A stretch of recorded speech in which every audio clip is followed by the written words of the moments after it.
بسم الله الرحمن الرحيم الحمد لله رب العالمين والصلاة والسلام على أشرف الأنبياء والمرسلين وعلى آله وأصحابه أجمعين اما بعد السلام عليكم ورحمة الله وبركاته.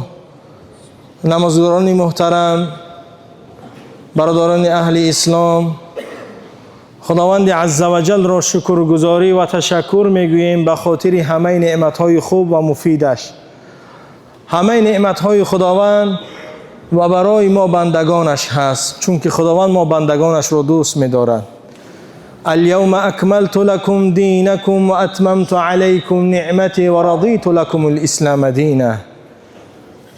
پیغمبر نازنین صلی الله علیه و سلم در حجة الوداع که آخرین حجی که داشتند و این آیت نازل شد و خداوند چون سخن زیبایی را گفتند که این دین اسلام یگانه دینی که در آخر یعنی برای پیغمبر آخر الزمان آفریدم، این چی است؟ اسلام است که امروز دین اسلام را با کاملا به شما عطا کردم، تمام کردم. اليوم اکملت لكم دینکم و اتممت علیکم نعمتی، و نعمتهای خدا همگیش به شما ای بندگانم دادم.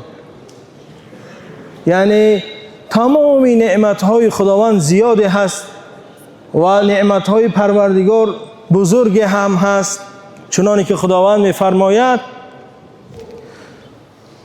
شما هرگز نمی‌توانید که یک نعمتی که خدا برای شما می‌دهد اون را حساب بکنید، زیرا نعمت پروردگار حسابش بزرگ هست. خداوند میگوید که و این تعدوا نعمت الله لا تحصوها، اگر تو بخواهی که نعمت مرا بشماری، یک نعمت مرا شمردن قدرت نداری. حالا نعمت چشم، اون بینایی که ما و شما امروز راه مسجد را دیدیم آمدیم، راه خانه خدا را دیدیم آمدیم، این نعمت بزرگی هست که به قدر این نعمت که ها میرسن اونهایی که نابینا هستند، اونهایی که نمیبینند.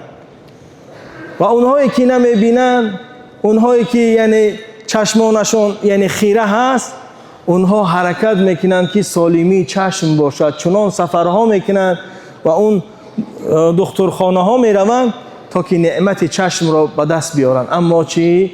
خداوند برای ما و شما مفید مفت رایگان عطا کرده است. و این تعدوا نعمت الله لا تحصوها، شما هیچ وقت یک نعمت پروردگار را حساب کرده نمیتونید. این نعمت گوش شنوا، این نعمت زبان گویا، علم نجعل له عینین، پروردگار مینت میکند که ای بندم برای تو من دو چشم بینایی ندادم، و اون گوش شنوایی که تو گوش قطعی میشنوی سخنهای برادر و خویش تبار و رفیقانت را، سخنی یعنی ختم کلام الهی را. البته خداوند این نعمت بزرگی را برای ما و شما عطا کرده است. پروردگار را شکر کنیم و همیشه در خانه خدا ما همیشه باید دست بر دعا برداریم و دعا کنیم که پروردگار عزوجل دعاهای ما را اجابت کند.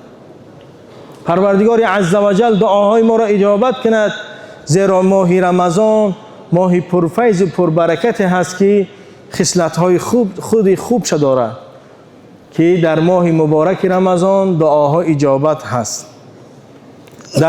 در ماه مبارک رمضان پیش از افطار روزدار چی دعایی میکند؟ دعای او اجابت میگردد.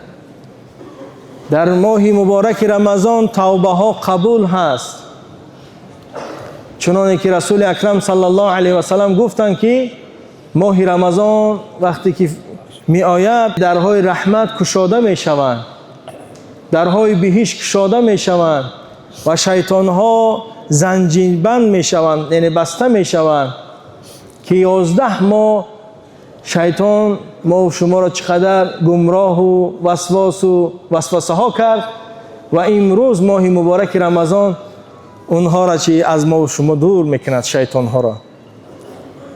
یعنی انسان همیشه با ذکر باشد، با دعا باشد، با دست خیر باشد، چنانه که رسول اکرم صلی الله علیه و سلم میگویند که من افطر صائما کان له مثل اجره، کسی که یک روزدار را افطار میدهد مثل همون روزدار اجر میگیرد.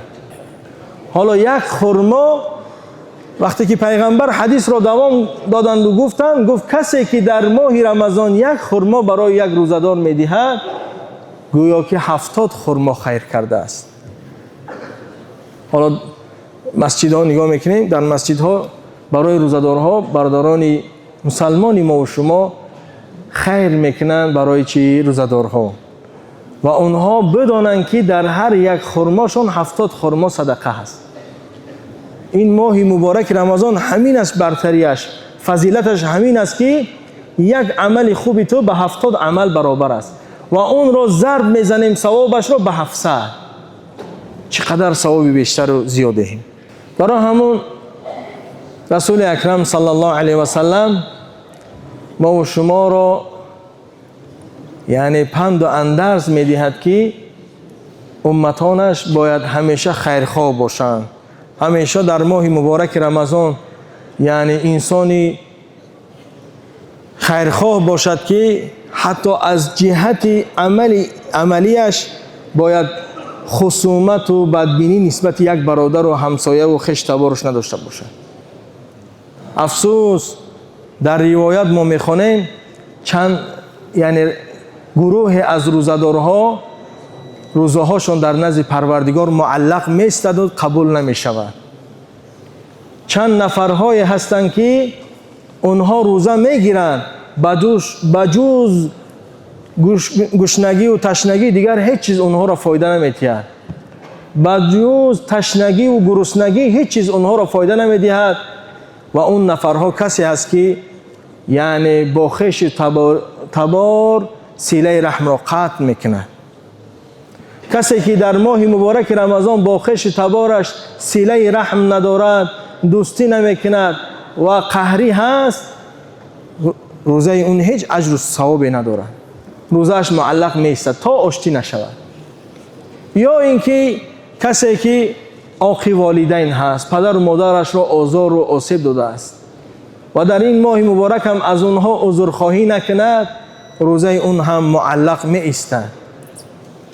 یا اینکه کسی که دائم الخمر هست، همیشه شراب میخورد و توبه نمیکند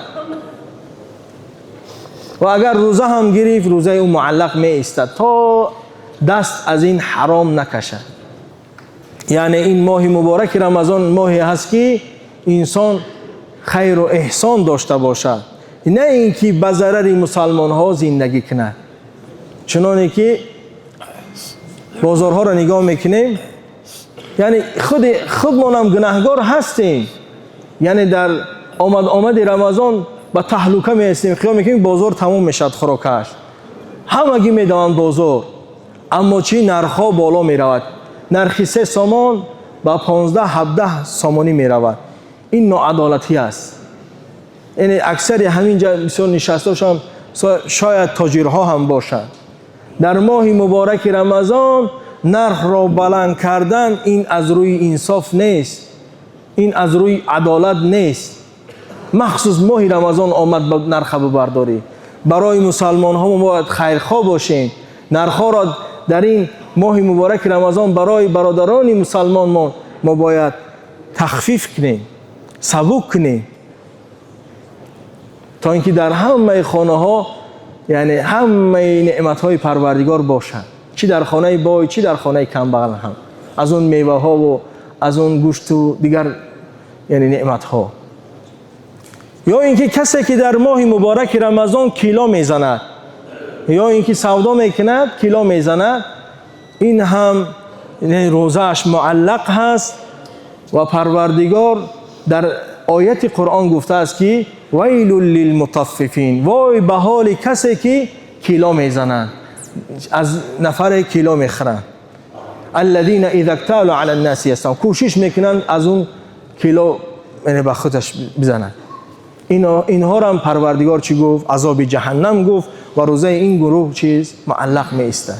دعا کنیم پروردگارا این ماه مبارک رمضان و این روزه ها را از ما و شما قبول بگرداند و این نماز و ختم قرآن را از ما و شما قبول بگرداند. پروردگارا گذشتگان همه ما شما را رحمت و مغفرت، شایسته جنت و بیماری ها را شفای کامل عاجل نصیب و روزی بگرداند برحمتک یا ارحم الله.